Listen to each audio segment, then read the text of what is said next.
Petróleo, un líquido oscuro, viscoso y con bastante mal olor. No parece gran cosa. Sin embargo, hoy en día la economía del mundo gira alrededor de este producto. Por él se libran guerras y caen gobiernos. Esto ocurre porque es la principal fuente de energía de la humanidad desde hace 100 años y porque es un bien escaso. Trenes, barcos, aviones, autos, todos se mueven en base al petróleo. Pero también podemos encontrarlo en este botón, en la carcasa que cubre la cámara que me está grabando en este momento, y en infinidad de objetos de uso cotidiano. Todos los plásticos se producen a partir del petróleo. Las botellas de plástico, los envases de plástico. La Argentina es uno de los pocos países del mundo que tiene petróleo. Y uno de los primeros países en desarrollar su explotación. Esto comenzó hace poco más de un siglo al sur de la Patagonia. Una región para ese entonces bastante inexplorada. Un grupo de trabajadores hizo un pozo buscando agua y encontró petróleo.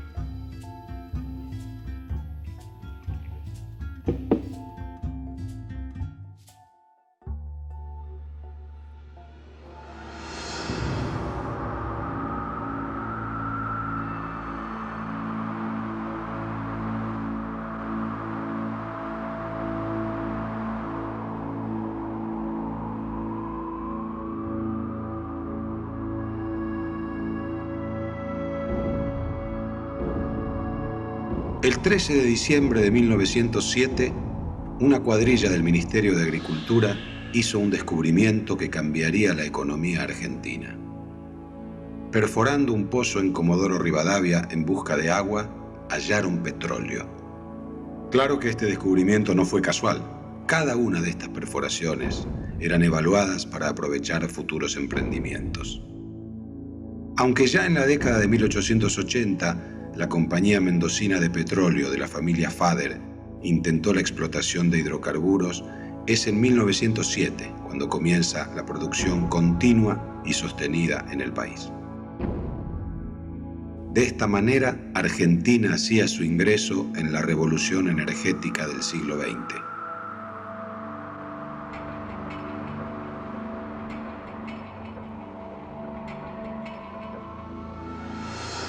Esta ha sido la era del petróleo. La mercancía por excelencia. El petróleo marcó un hito, un punto de inflexión. Argentina fue el único país del mundo que entregó sus yacimientos sin haber perdido un conflicto bélico. La primera perforación en Comodoro Rivadavia se hizo en 1903, pero el pozo debió ser abandonado tras un accidente. Durante mucho tiempo se discutió si efectivamente buscaban agua o iban detrás del petróleo. 4 años más tarde, el ingeniero Enrique Hermite, a cargo de la División Minas, Geología e Hidrología del Ministerio de Agricultura, retomó las perforaciones. Lo que encontró superó todas las expectativas. ¡Petróleo! Beguín, mudo de asombro, mira el negruzco líquido. Puig dibuja en una sonrisa la confirmación de su presentimiento.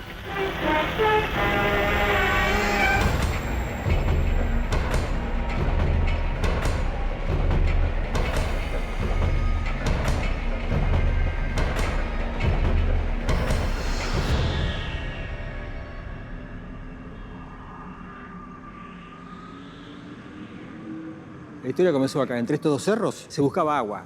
Por lo menos ese era el eslogan, agua. Justamente acá donde está el monolito, estaba la boca de pozo. Encima de esto estaba la torre del Fauchenk.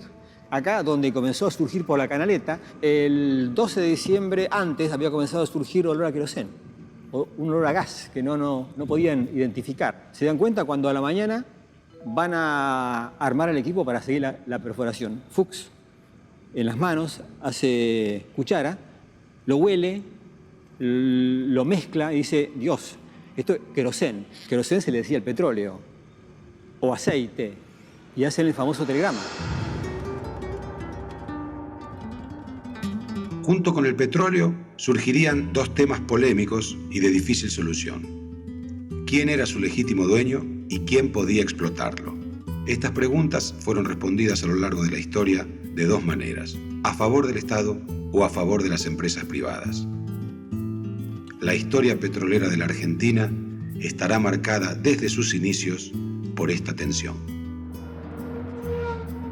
Hasta 1907, el combustible esencial de la Argentina era el carbón, que se importaba principalmente desde Gran Bretaña. La posibilidad de contar con un combustible sustituto no pasó desapercibida para el gobierno, que rápidamente tomó medidas. Inmediatamente el ingeniero Krause le avisa al presidente de la Nación y prácticamente en menos de 12 horas se da un decreto por el cual se determina que en 5 leguas a la redonda desde el lugar del hallazgo se declarara la zona de reserva. La administración del yacimiento quedó a cargo de la Dirección de Minas, que dependía del Ministerio de Agricultura. Durante los primeros años, la producción fue muy escasa. La precariedad de los equipos, el poco presupuesto y la dureza del clima complicaban el trabajo. Desde Buenos Aires, la explotación era vista como un proyecto experimental, casi una excentricidad. Pocos eran conscientes de que estaban construyendo lo que sería la primera empresa petrolera estatal del mundo.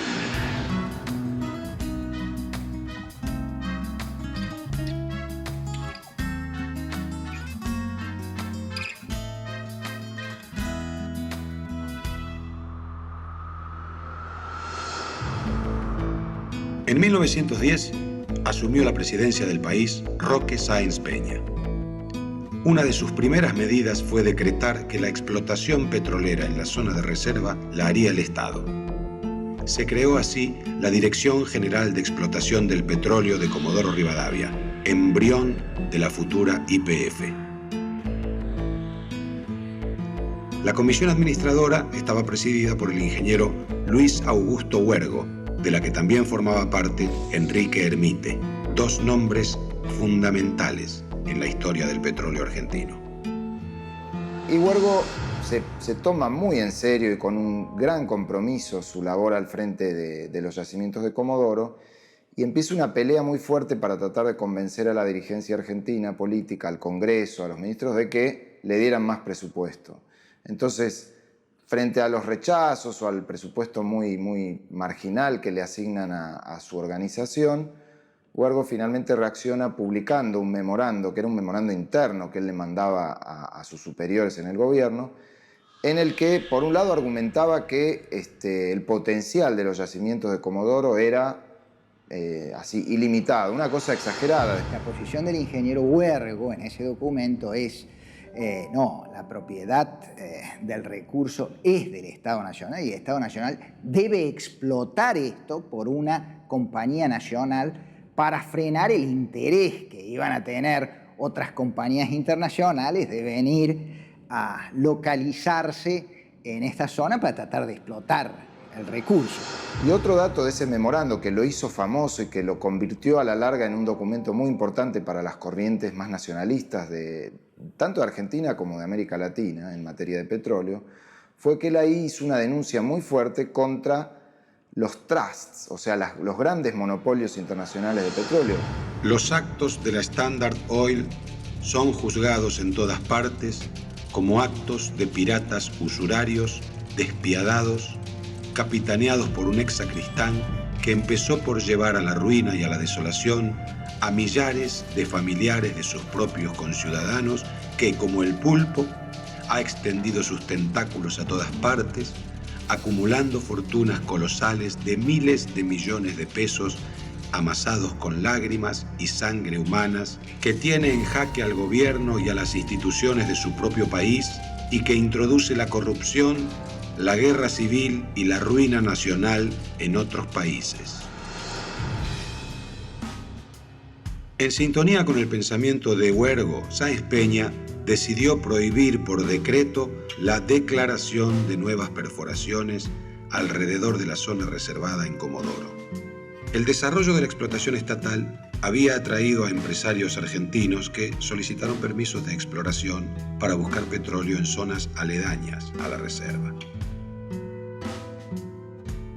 Se amparaban en el viejo Código de Minería que otorgaba el usufructo de los recursos encontrados sin obligación de pagar nada al Estado. Así se originaron pequeñas compañías nacionales, a la par que surgieron especuladores que vendían sus permisos de exploración a empresas extranjeras.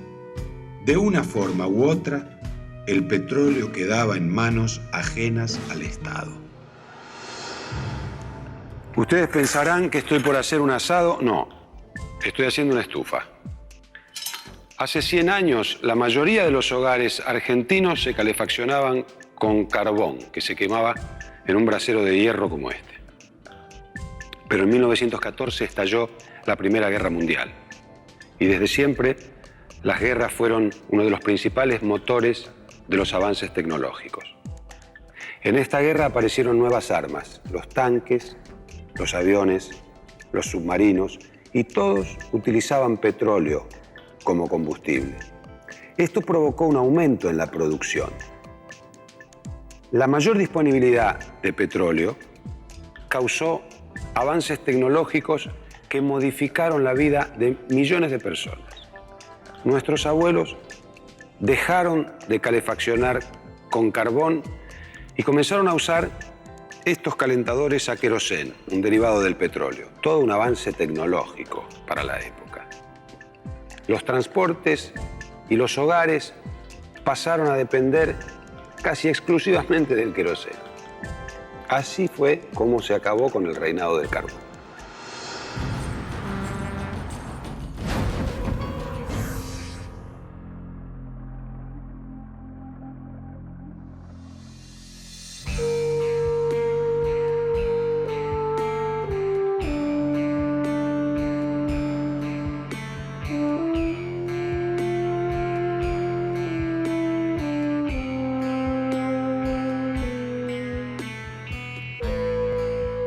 El Estado dio un fuerte impulso a la naciente industria petrolera.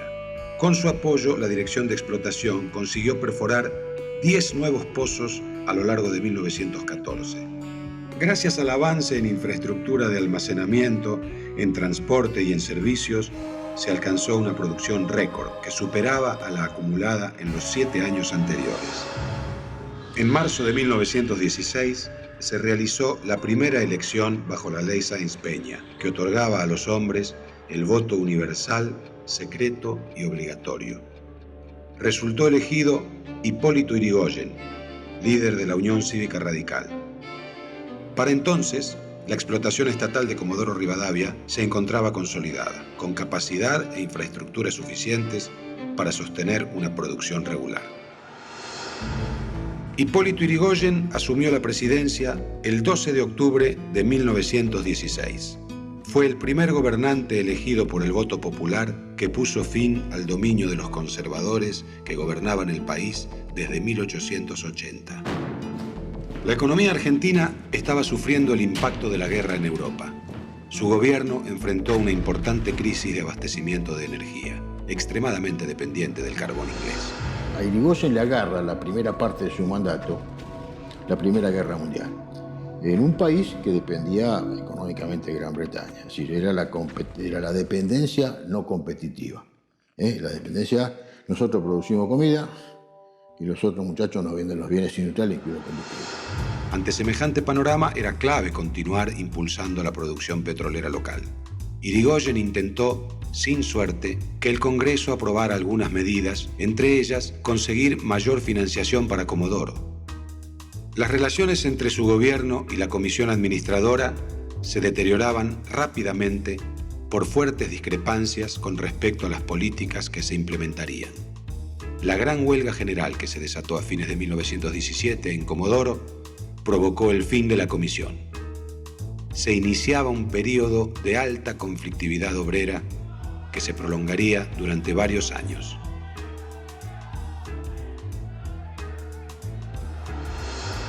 Comodoro Rivadavia había crecido, la explotación de petróleo había requería y requiere pensemos aún hoy, de mano de obra especializada.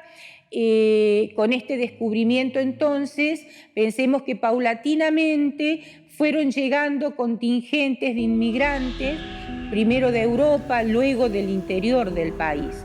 Entonces esto hizo que Comodoro Rivadavia se conformara en un campamento, en un gran campamento petrolero. Las condiciones naturales las marcaba el tiempo.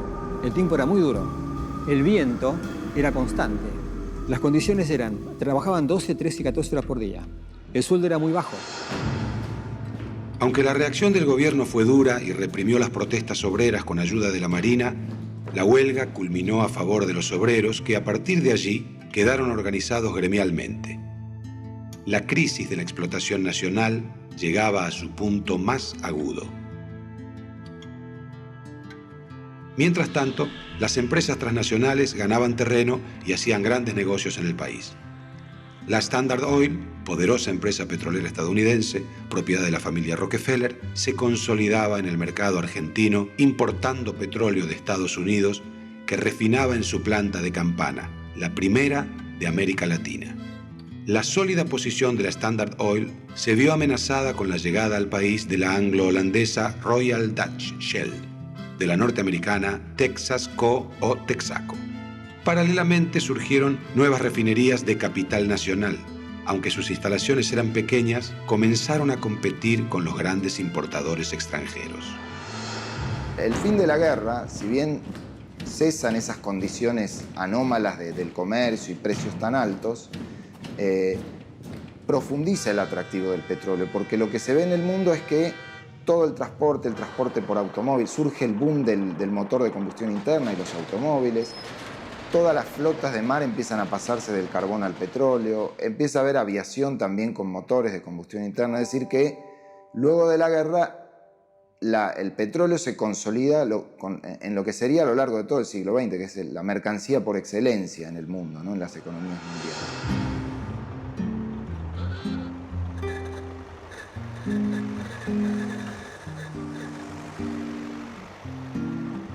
Con el fin de la guerra, un nuevo fenómeno impulsó la industria petrolera, el automóvil. Nacían millares de nuevos consumidores y las principales empresas americanas y europeas expandían sus fronteras en busca de reservas para satisfacer los rugientes motores. En Argentina, sin ir más lejos, había cerca de 68.000 vehículos que consumían 2/3 del total de naftas en Sudamérica. Un mercado más que apetecible. Por si fuera poco, en octubre de 1918 se descubrió petróleo en Plaza Winkle, territorio nacional a 125 kilómetros de Neuquén.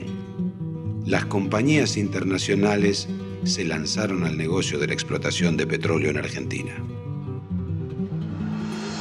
Toda la renta petrolera era para el sector privado. Y tampoco en esos años, antes de 1930, se pagaba impuesto a las ganancias en Argentina. O sea que era un negocio redondo. Por eso, ya desde la década del 20, en ese caso el presidente Alvear y sus ministros, intentan cambiar la legislación petrolera, porque todos eran conscientes de que allí había una renta que, al menos en parte, tenía que ser para el Estado.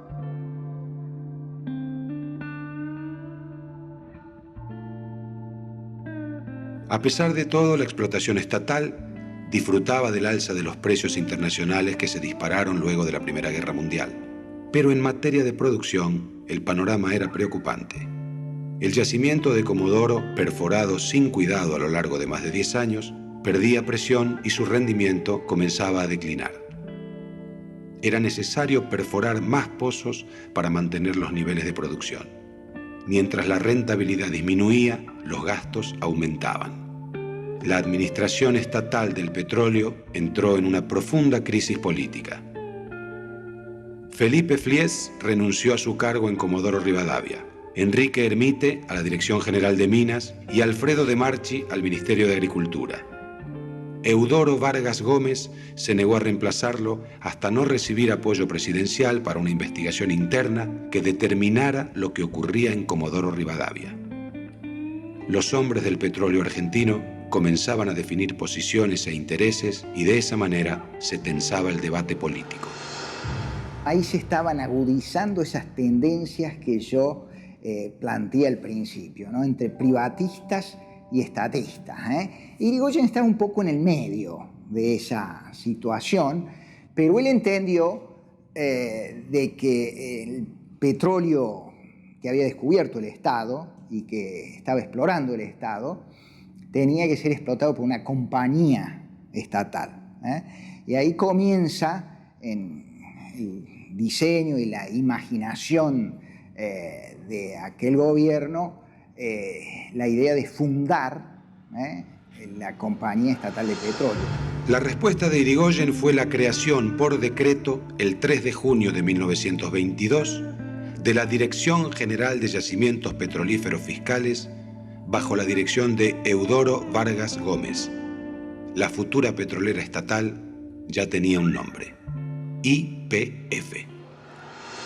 Que sienta las bases cuando crea YPF, no de una empresa petrolera cualquiera, es una empresa cívico-militar. Es decir, no controlo parte del territorio y no controlo este bien estratégico. Mi interpretación es que se le haya cambiado el nombre a una organización que ya existía y se la haya transformado en YPF, en principio no es tan importante. Lo importante es lo que vino después, que es que cuando finalmente Irigoyen deja el gobierno y cede la presidencia a Marcelo T. de Alvear, Alvear refuerza la política petrolera y nombra al frente de esa organización, que ahora se llamaba YPF, a el famoso coronel Enrique Mosconi. Irigoyen terminó su mandato presidencial con un panorama complicado. La producción de los pozos declinaba, pero continuaban otorgándose permisos de exploración que terminaban usufructuando compañías extranjeras. YPF no estaba aún consolidada y la gran renta petrolera quedaba en manos de las transnacionales. Aún en condiciones desfavorables para el país, la industria petrolera en su conjunto había crecido. Abastecía el 12% del consumo energético y sumaba 16 refinerías, incluyendo las estatales, ubicadas en los yacimientos de Comodoro Rivadavia y de Plaza Huíncul.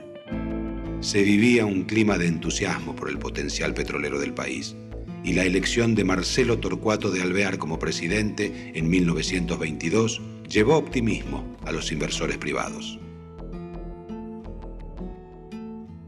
Si bien era radical, se consideraba a Alvear como un miembro más de la clase dirigente que había gobernado la Argentina hasta 1916 y se lo identificaba con una posición más favorable a los intereses privados que a los estatales.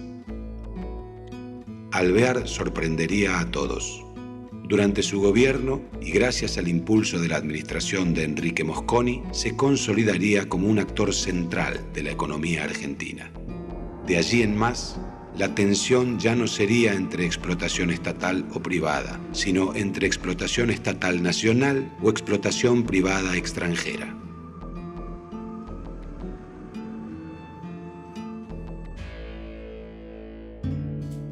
El petróleo está íntimamente ligado a la industria automotriz.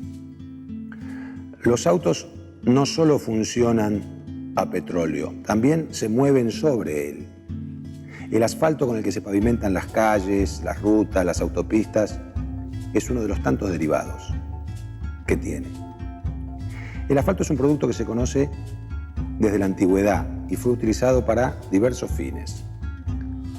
A manera de cemento para unir ladrillos, a modo de brea para impermeabilizar los cascos de los barcos, pero hay uno que se destaca sobre el resto. Los egipcios utilizaban el asfalto para embalsamar a sus muertos. Como vemos, las posibilidades del petróleo son casi inagotables, no así su disponibilidad. A pesar de que cada día se le descubran nuevas aplicaciones, las reservas mundiales disminuyen muy rápidamente. Por eso es que los científicos están buscando producir combustibles alternativos, como el biodiesel, que se produce a partir de aceites vegetales. Pero hasta que estos nuevos productos se consoliden, el petróleo seguirá siendo un bien estratégico y marcará las diferencias entre los países que lo tienen y los que no. Nos vemos en la próxima para seguir hablando sobre la historia del petróleo en la Argentina. Chao.